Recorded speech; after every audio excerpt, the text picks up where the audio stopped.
Azad Samaj party. नमस्कार, आपका हमारे चैनल में स्वागत है। यहाँ पर जनपद अलीगढ़ के इस समय अंबेडकर पार्क में तमाम भीम आर्मी के लोगों को आप यहाँ खड़ा देख सकते हैं। इन लोगों का विरोध प्रदर्शन इस बात का है, जो संभल में हाल ही में जो घटना हुई है, जो बहुत बड़ा नरसंहार हुआ है, जिसमें 5 लोगों की मौत हुई है। ऐसा नरसंहार द्वारा इसकी पुनरावृत्ति नहीं होनी चाहिए। जबकि आरएसएस के प्रमुख मोहन भागवत जी ने कहा है कि हर मस्जिद के नीचे शिवलिंग ढूंढना गलत है। हमारे देश के अंदर, हमारे प्रदेश के अंदर चारों तरफ से सांप्रदायिक दंगों की खबर आ रही है। कभी हिंदू ज्ञापन देते हैं, कभी मुस्लिम संप्रदाय के लोग ज्ञापन देते हैं, कभी मुस्लिम संप्रदाय के लोग हजारों साल पुरानी अपनी मस्जिद की होने की पुष्टि करते हैं, तो कभी हिंदू संप्रदाय के संगठन के लोग ज्ञापन देने के लिए आते हैं, वो भी वहां अपने मंदिर होने की पुष्टि करते हैं। हमारे देश का लगातार सांप्रदायिक सौहार्द बिगड़ता जा रहा है। पड़ोसी मुल्क बांग्लादेश के अंदर अभी हाल ही में तख्ता पलट हुआ है, जिसकी प्रधानमंत्री शेख हसीना को सत्ता से उखाड़ फेंक दिया है। बांग्लादेश की जनता ने शेख हसीना प्रधानमंत्री को अपने देश से भगा दिया है।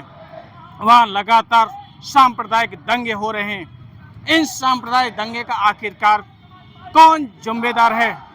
ये लगातार हमारे पड़ोसी मुल्क बांग्लादेश में नरसंहार हो रहा है।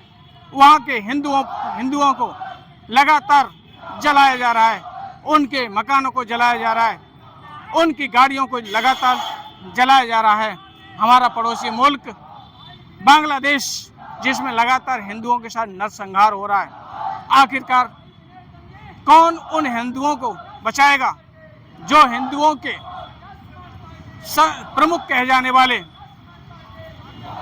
चिन्मय कृष्णदास जी को सांप्रदायिक सौहार्द बिगाड़ने के आरोप में उन्हें जेल भेज दिया गया है। जब से हिंदू संगठन के कृष्णदास को जेल भेजा गया है, तब से पड़ोसी मुल्क बांग्लादेश के अंदर लगातार सांप्रदायिक दंगे देखने को मिल रहे हैं। चिन्मय कृष्णदास जो हिंदू संगठन के प्रमुख हैं, जिनके ऊपर देशद्रोह का मुकदमा और सांप्रदायिक सौहार्द को बिगाड़ने का मुकदमा लगाया गया है, आखिरकार कब तक हमारे देश के अंदर हिंदू मुस्लिम आपस में संप्रदाय के नाम पर, मंदिर मस्जिद के नाम पर लड़ते और झगड़ते रहेंगे? अनुसूचित जाति के लोग, जनजाति के लोग, अन्य पिछड़े समाज के लोग, धार्मिक समाज के लोग और जो वंचित समाज है, वो सब इनसे प्रेरणा लेकर के इस संविधान को बचाने के लिए, संविधान को सही दिशा में लागू करने के लिए आज प्रयासरत हैं। 2027 में पता चल जाएगा भारतीय जनता पार्टी को। भारतीय जनता पार्टी 2027 में सरकार नहीं बनेगी, उत्तर प्रदेश में सरकार बनेगी तो आजाद समाज पार्टी की सरकार बनेगी। भाई चंद्रशेखर आजाद ही उत्तर प्रदेश के मुख्यमंत्री बनेंगे और हम लोग बाबा साहब डॉक्टर साहब के सपनों को उत्तर प्रदेश में साकार करेंगे। बाबा साहब ने दवाई नहीं, आप लोग छाप रहे हैं उनको, और जो प्रॉपर लोगों का इलाज नहीं हो पा रहा, इलाज इतना महंगा हो रहा है, शिक्षा इतनी महंगी हो रही है, निजीकरण के नाम पर क्या हो रहा है, लोग परेशान हैं। आरएसएस के प्रमुख मोहन भागवत ने कहा है कि हर मस्जिद के नीचे शिवलिंग ढूंढना गलत है। क्या कहेंगे आप? जहाँ तक मेरा जो कहना है, मेरा जो मानना है, पूरा देश के लोग देख रहे हैं कि ये आरएसएस के लोग नहीं है। जगह जगह जा करके जो न्यायपालिका में जो अर्जी दे रहे हैं, भाई इसको कौन है? ये आरएसएस के लोग नहीं है। तो मोहन भागवत जी बजाय लोगों को कहने के अपने लोगों को समझाएं ना, या तो फिर वह आरएसएस के वो जो लोग इस प्रक्रिया में लगे हैं, जगह जगह जाकर के जो हर मस्जिद के नीचे या ईदगाह के नीचे जाकर के मंदिर देख रहे हैं, तो या तो फिर वो भाई इनको वो मानते नहीं है, या फिर इनकी मंशा ठीक नहीं है। क्या लग रहा है हमारा देश भविष्य की तरफ जा रहा है या भूतकाल के अंधेरे में हजारों वर्ष पुरानी बनी हुई मस्जिदों के नीचे मंदिर ढूंढने की खोज में? देख रहे हो, परम पूज्य बहुत बाबा साहब डॉक्टर भीमराव अंबेडकर साहब की प्रतिमा लगी है। इस भारत में वो दिन दूर नहीं, बाबा साहब डॉक्टर साहब के अनुयायी, महाकाल बुद्ध के अनुयायी, मानवता के प्रहरी जो लोग इस भारत में रहे हैं, जिन्होंने मानवतावादी आंदोलन को आगे बढ़ाया है, ऐसे लोगों से प्रेरणा लेकर के इस देश का अलीगढ़ के अंबेडकर पार्क पर तमाम आजाद समाज पार्टी के लोग यहाँ पे इकट्ठे हुए हैं। अभी हाल ही में संभल में जो घटना हुई है, जिसमें कई लोगों की निर्मम जो हत्या हुई है, इस प्रकार का नरसंहार की पुनरावृत्ति हमारे देश और प्रदेश में नहीं होनी चाहिए। इसी के विरोध प्रदर्शन में तमाम लोग यहाँ पर अंबेडकर पार्क में खड़े हुए हैं। इन लोगों के विचारों से आपसे रूबरू कराता हूँ, इन लोगों की क्या मांग है, किस संबंध में ये लोग खड़े हुए हैं। क्या नाम है आपका? मेरा नाम चौधरी महेंद्र सिंह है। मैं आजाद समाज पार्टी राष्ट्रीय कोर कमेटी का सदस्य हूँ। जी जी। 10 वर्ष तक विधायक के रूप में सेवा करने का मौका मिला, मंत्री के रूप में भी सेवा करने का मौका मिला। क्या मांग है, किस मांग को लेकर के यहाँ इतनी सैकड़ों की तादाद में आप लोग इकट्ठे हुए हैं? आजाद समाज पार्टी की ये मांग है कि संभल में जो घटना हुई है, उस घटना को लेकर के आजाद समाज पार्टी महामहिम राष्ट्रपति महोदया से ये मांग करती है कि उसकी निष्पक्ष जांच के लिए मांग करती है कि सुप्रीम कोर्ट की निगरानी में यह जो है जांच हो। क्या लगातार यहाँ प्रदेश के अंदर सांप्रदायिक दंगों की खबर चारों तरफ से आ रही है, इसका जिम्मेदार कौन है? जहाँ तक पूरे देश में, पूरे प्रदेश में जो माहौल खराब किया जा रहा है, इसके पीछे बड़ी साजिश ये है कि भारतीय जनता पार्टी की केंद्र में 2014 से सरकार चल रही है, प्रदेश में 2017 से सरकार चल रही है।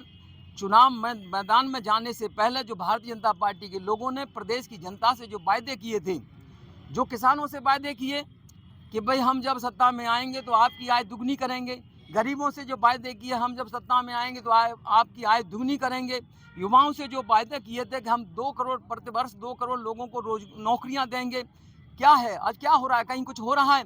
किसान धरने पर बैठे हैं, गरीब मजलूम जो है परेशान हैं। तो इन्होंने अपने वायदे नहीं किए।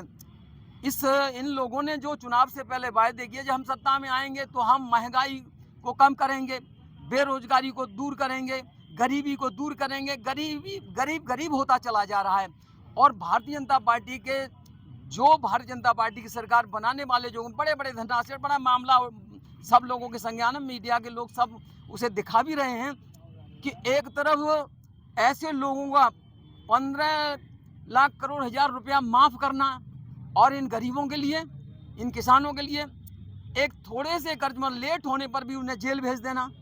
तो ये जो जब ये आवाज़ उठा रहे हैं, जब ये आवाज़ उठाई जा रही है कि आपने महंगाई कम करने का वायदा कि हमसे किया था, हमें सत्ता में लाओ, तो फिर ये गैस सिलेंडर के दाम कैसे बढ़ रहे हैं, डीजल के पेट्रोल के दाम कैसे बढ़ रहे हैं, ये महंगाई क्यों बढ़ रही है? और इन्हीं 2-3 सालों में चाहे तांबा है, चाहे जस्ता है, ये चाहे पीतल है, जिसके जो दाम दूने हुए हैं, तो आज इसका असर पड़ रहा है। जब इन आवाज़ों को लोग उठा रहे हैं कि भाई उनके वायदे को उन्हें याद दिला रहे हैं, तो सत्ता में बैठे हुए लोगों के पास जवाब नहीं है, वो कुछ करना नहीं चाहते हैं। वो हिंदू मुस्लिम के नाम पर फिर सत्ता में बने रहना चाहते हैं, जिससे कि जो मुद्दे हैं कि भाई ये इनकी जिम्मेदारी का लोग एहसास न कराएं। अभी आप एक तरफ देख रहे हो, एक तरफ ये मंदिर मस्जिद करने में लगे, दूसरी तरफ अभी आप लोगों ने 2-3 दिन से पेपर में देखा होगा, अलीगढ़ में भी सरकारी हॉस्पिटलों में दवाई नहीं है। जो लड़ाई दलितों की लड़ी थी, कमजोरों की लड़ी थी और वंचितों को उनका अधिकार दिलाने के लिए लड़ी थी, क्या आज उनको अपने मूल अधिकार मिल रहे हैं? जहाँ तक बाबा साहब डॉक्टर अम्बेडकर साहब के जो अधिकारों का प्रश्न है, आज बाबा साहब डॉक्टर अम्बेडकर साहब के अधिकार जनता को मिल रहे होते तो आज चंद्रशेखर आज़ाद जी को अपना घर परिवार छोड़ करके 24 घंटे इस समाज को समझाने की जरूरत नहीं पड़ती।